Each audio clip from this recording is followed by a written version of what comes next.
This channel does not promote any violent, harmful, or illegal activities. All content provided by this channel is meant for an educational purpose only. মুর্শিদাবাদের নবগ্রামের রাস্তা যেন মরণ ফাঁদ। পড়ুয়া ভর্তি van উল্টে রাজ্য জুড়ে তোলপাড়। টিভি9 বাংলার খবরের জেরে অবশেষে শুরু হলো রাস্তা তৈরির কাজ।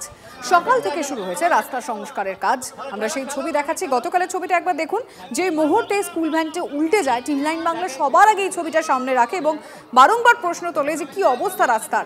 আর আজকে সেই খবর, অর্থাৎ টিভি9 বাংলার খবর দেখানোর পর রাস্তা সারাইয়ে তৎপর। মুর্শিদাবাদের পলসন্ডা মোড় থেকে লালবাগগামী যে রাস্তা রয়েছে, বিভিন্ন জায়গায় খাল এবং খন্দে ভর্তি ছিল এবং তার ফলে ঘটেছিল দুর্ঘটনা। খুদে পড়ুয়াদের যে স্কুল ভ্যান, সেই স্কুল ভ্যান উল্টে গিয়ে জখম হয় 4 জন। সেই ঘটনার পর আমরা খবর পরিবেশন করি। এই রাস্তার মধ্যে বিভিন্ন জায়গায় খন্দে ভর্তি রয়েছে এবং বারংবার দুর্ঘটনা ঘটে যায়। এরপর নড়ে চড়ে বসে প্রশাসন। আজ সকাল থেকে, অর্থাৎ বৃহস্পতিবার সকাল থেকে কিন্তু সেই রাস্তা মেরামতির কাজ চলছে। ইটের টুকরো দিয়ে সেই যে খাল অংশ ছিল, সেই সব অংশ কিন্তু ভর্তির কাজ চলছে এই যে জাতীয় সড়ক সংলগ্ন পলসন্ডা মোড় সেই এলাকায়। এবং এই রাস্তা নিয়ে কিন্তু সোশ্যাল মিডিয়ায় একটা ঝড় উঠেছিল। সাধারণ মানুষ দাবি করেছিলেন অনুদান নয়, রাস্তাঘাট সামাজিকভাবে উন্নয়ন চায়। তারপরেই খবর পরিবেশন হয় এবং এই রাস্তার যে বিভিন্ন অংশ রয়েছে, সেই সব রাস্তা মেরামতির কাজ চলছে বলে এমনটাও জানিয়েছেন। সব মিলিয়ে মুর্শিদাবাদের যে রাস্তার বেহাল দশা, তার সামনে আসার পর কিছুটা হলেও নড়ে চড়ে বসেছে প্রশাসন। মুর্শিদাবাদ থেকে ক্যামেরায় সিদ্ধার্থর সাথে কৌশিক, টিভি9 বাংলা। এই ছবির সামনে আসার পর রাজনৈতিক দলের তরফ থেকে কে কি বলছেন সেটা তো শুনবই, তার পাশাপাশি ঠিকাদার কি বক্তব্য সেটাও শুনব। 2006 সাল থেকে এই রাস্তাটা থরলি রিপেয়ার হয়নি। রাস্তাটা সম্প্রসারণ করে থরলি রিপেয়ার করতে হবে এবং ব্রিজ তো হবেই, তাহলে এই ব্যস্ততম রাস্তার মধ্যে 2 ধারে ড্রেনেজের ব্যবস্থা করতে হবে। আমাদের এখানে কি সরকারের হেলদোল নাই। কোনো কিছু ঘটনা ঘটে যাওয়ার পর তখন ইট দিয়ে তাপ্পি মারছে। তাপ্পি দিয়ে কিছু হবে না, 2 দিকে ড্রেনেজ করতে হবে এবং থরলি রিপেয়ার করতে হবে। পশ্চিমবঙ্গ সরকার আমাদের নেত্রী মমতা বন্দ্যোপাধ্যায়ের নেতৃত্বে রাস্তাঘাটে ভালো কাজ করেছেন, কিন্তু আমাদের এখানকার লোকাল যে নেতৃত্ব দিচ্ছেন, পঞ্চায়েত সমিতি বলুন, যারা জনপ্রতিনিধি আছে, আমার মনে হয় কোথাও বিষয়গুলো একটু অগোচরে গেছে, নজরে আসেনি। আমাদের বিধায়কের বাড়ি থেকে সামান্য 100 মিটার দূরে ওনার বাড়ি এবং সম্ভবত আমি ওই রাস্তা দিয়ে প্রতিদিন 4 থেকে 5 বার আসা যাওয়া করি। মনে হয় বিধায়ক সাহেব ওই রাস্তা দিয়ে একাধিকবার যাতায়াত করে। ওনার নজরে আসা উচিত ছিল। যত সম্ভব দ্রুত হয় এটাকে কাজ করে আপডেট দেওয়ার। আর আমরা আমাদের উচ্চ নেতৃত্বকে অবশ্যই জানাবো বিষয়গুলো কোথায় কী ঘটে গেছে। এই জুলাই মাস থেকে মানে আমরা এর আগে এই পাথর দিয়েছিলাম, কিন্তু বর্ষার জন্য বসে গেল।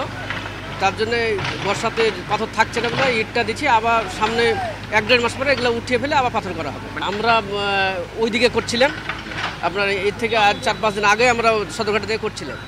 তারপরে এদিকে তাড়াতাড়ি এসে আবার ধামাগালা দিতে শুরু করেছি। তবে 2-1 দিনের মধ্যেই শেষ হয়ে যাবে গতকাল। পথেই মরণ ফাঁদ। মুর্শিদাবাদের নবগ্রামের রাস্তায় গর্ত, উল্টে গেল পড়ুয়া ভর্তি ভ্যান। মুখ্যমন্ত্রীকে তীব্র আক্রমণ বিজেপি নেতা অমিত মালব্যর। মমতার অপশাসনে বাংলার ক্ষুদেরাও চরম মূল্য চোকাচ্ছে। বিস্ফোরক ধর্ষণের পর এবার রাস্তাতেও বিপন্ন শিশুরা। বাংলায় কেন্দ্রীয় প্রকল্পের অর্থ নিয়ে দুর্নীতি চরমে। তৃণমূল নেতারা গরিবের টাকা লুট করছে, মানুষ সব দেখছে। 2026-এ বদল অনিবার্য, কাউন্টডাউন শুরু। সোশ্যাল মিডিয়ায় পোস্ট অমিত মালব্যর। অমিত মালব্যর এই পোস্টের পাল্টা জয়প্রকাশ মজুমদার কি বলেছেন সেটাও শুনবো। হরপা মানে কয়েকশো গাড়ি ভেসে যাচ্ছে, বাড়ি ভেসে যাচ্ছে, লোকে মারা যাচ্ছে, আপনাদের কোনো রকম হেলদোল নেই। ওই দিকটা একটু মন দিন না। একটা অ্যাক্সিডেন্ট হয়েছে, যেরকম অ্যাক্সিডেন্ট সারা ভারতে বহু বহু হয়েছে, সবকিছুতে মমতা বন্দ্যোপাধ্যায়কে জড়ালে এখানকার লোকে হাসছে আপনাদের জন্যে। কিন্তু যে চিত্র আমরা দেখতে পাচ্ছি বিজেপির কুপরিকল্পনার জন্যে, যে একের পর এক যে হিমালয়ের কোলে যে ডিজাস্টার হচ্ছে, তার কি উত্তর দিবেন? সেই দিকে একটু মন দিন, মানুষের পাশে দাঁড়ান। হতশ্রী রাস্তার আরেক নজির জলপাইগুড়ি পুরসভার 20 নম্বর ওয়ার্ডে। দীর্ঘদিন ধরে এলাকায় বঞ্চনা এবং অনুন্নয়নের বিরুদ্ধে সরব এলাকাবাসী। বেশ কয়েক বছর ধরে রাস্তা বেহাল। এবার সংস্কার না হলে 26-এর ভোট বয়কট করবে বলে জানিয়েছেন এলাকাবাসী। পুরসভা সহ বিভিন্ন দপ্তরে বহুবার আবেদনেও রাস্তার হাল বেহালই রয়েছে।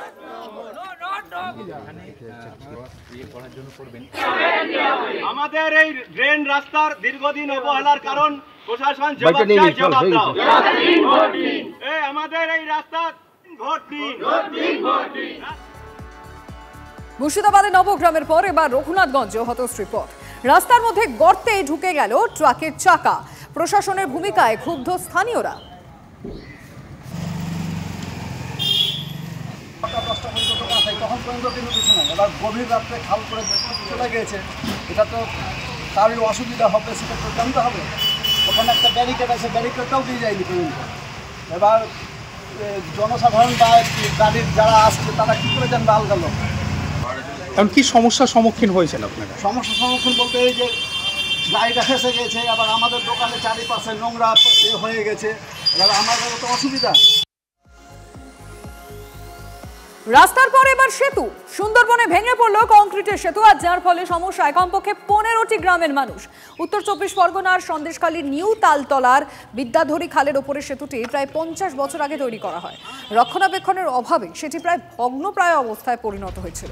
স্থানীয়দের দাবি, বারবার প্রশাসনকে জানিয়েও কাজের কাজ কিছুই হয়নি। একদিকে নদীর জলস্তর বৃদ্ধি, আর অপরদিকে লাগাতার বৃষ্টি, যার ফলে সেতুটি আরও বিপর্যস্ত হয়ে পড়ে। এদিন আচমকাই সেতুটি ভেঙে পড়ার সমস্যায় পড়েছেন স্থানীয় বাসিন্দারা।